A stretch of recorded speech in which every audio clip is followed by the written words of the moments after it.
মাৰ্ঘেৰিটাত অসম জাতীয়তাবাদী যুৱ পৰিষদৰ তিনিচুকীয়া জিলা প্ৰতিনিধি সভা অনুষ্ঠিত। অসম জাতীয়তাবাদী যুৱ পৰিষদৰ তিনিচুকীয়া জিলাৰ এখন গুৰুত্বপূৰ্ণ প্ৰতিনিধি সভা আজি অনুষ্ঠিত হয়।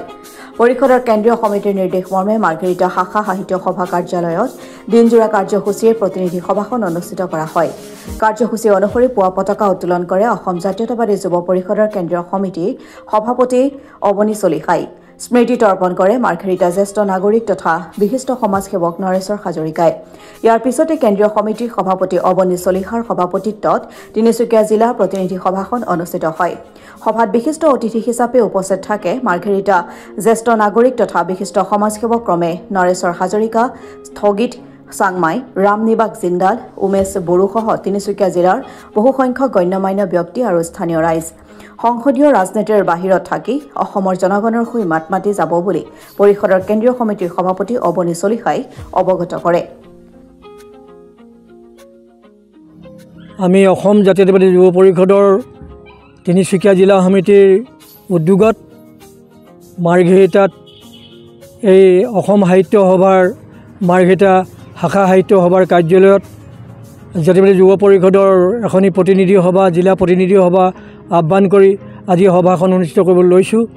এই সভাখনৰ মূল উদ্দেশ্য হৈছে অসম জাতীয়বাদী যুৱ পৰিষদৰ তিনিচুকীয়া জিলা সমিতিখন গঠন কৰা আৰু অসমৰ বিভিন্ন প্ৰান্তৰ লগতে অসমৰ বিভিন্ন জিলাবিলাকত আমি অসম জাতীয় যুৱ পৰিষদৰ কেন্দ্ৰীয় সমিতিৰ তৰফৰ পৰা আমি জিলা সমিতিসমূহ ইয়াৰ লগে লগে গঠন কৰিবলৈ আমি আৰম্ভ কৰিম। আৰু যিহেতু অসম জাতীয়তাবাদী যুৱ পৰিষদৰ যোৱা 11 আগষ্টত গুৱাহাটীত কেন্দ্ৰীয় অধিৱেশনত মোক কেন্দ্ৰীয় সভাপতি হিচাপে নিৰ্বাচিত কৰাৰ পাছত যোৱা 31 জানুৱাৰীত মই তাত শপত গ্ৰহণ কৰোঁ। শপত গ্ৰহণ কৰাৰ পাছত প্ৰথম মোৰ উদ্দেশ্য হৈছে যে মই যিহেতু মাৰ্ঘেৰিটাৰ এজন বাসিন্দা হিচাপে অসমৰ সীমামূৰীয়া অঞ্চলটোৰ পৰা মই কাৰ্যনিৰ্বাহ কৰিবলৈ বিচাৰিছোঁ। এই কাৰ্যনিৰ্বাহ কৰিবলৈ যাওঁতে হয়তো অসমৰ ৰাইজৰ ওচৰত মোৰ ভুল ত্ৰুটি হ'ব পাৰে। সেই অনুপাতে মই মাৰ্ঘেৰিটাবাসীৰ ৰাইজৰ আশা আকাংক্ষাক লগত ৰাখি অসমৰ বৃহৎ স্বাৰ্থত কামবিলাক কৰি যাবৰ কাৰণে আগবাঢ়িবলৈ বিচাৰিছোঁ। সেই অনুপাতে আমি ৰাইজৰ সহযোগিতা আৰু আমাৰ মাৰ্ঘেৰিটাবাসীৰ ৰাইজৰ আশীৰ্বাদ আৰু অসমৰ ৰাইজৰ আশীৰ্বাদত মই অসমৰ ৰাইজৰ স্বাৰ্থত কাম কৰিবলৈ দৃঢ় সংকল্পবদ্ধ হোৱাৰ কাৰণে আজি এই অনুষ্ঠানটো আৰম্ভ কৰিছোঁ।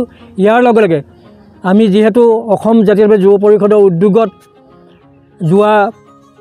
যোৱা 15 চনত নগাঁৱত অনুষ্ঠিত হোৱা কেন্দ্ৰীয় অধিৱেশনত এটা সিদ্ধান্ত কৰিছিলোঁ যে যিহেতু অসমৰ বিভিন্ন অনুষ্ঠান প্ৰতিষ্ঠানবিলাকত, অসমৰ বিহু সন্মিলনবিলাকত অসমৰ সুধাকণ্ঠ ডক্টৰ ভূপেন হাজৰিকাৰ স্মৃতিত কোনো ধৰণৰ অনুষ্ঠান অনুষ্ঠিত নকৰে।